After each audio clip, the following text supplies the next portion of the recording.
Hello, good morning po. Sa lahat po na mayroong offer sa Lassis Pay. So, nagko-convert po ako ng Lassis Pay.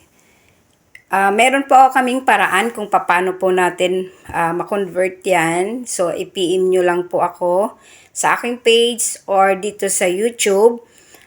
Ilalagay ko yung aking link ng page ko para directly na po kayo mag-PM sa akin.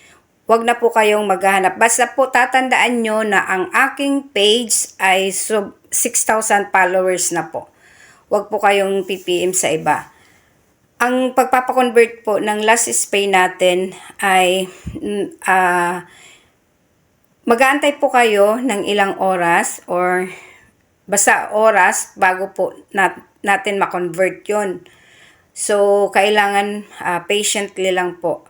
Then, may mga instruction din po ako na binibigay bago po kayo mag-process. So, meron din akong requirements na hinihingi kasi tinitingnan ko din po kung sa inyo din po talaga yung Lazada apps or Lazada or Lassis Pay nyo.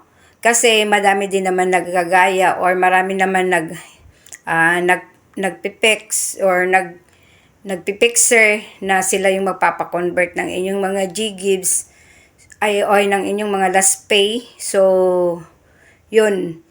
Kailangan din natin ang requirements. So, nagko-convert po ako lagi kahit gabi na or sabi nga 24/7, lagi nyo po i-message na lang ako kung available po. Okay? So, mag-antay lang po at magre-reply po ako kung hindi ko po makita ang inyong mga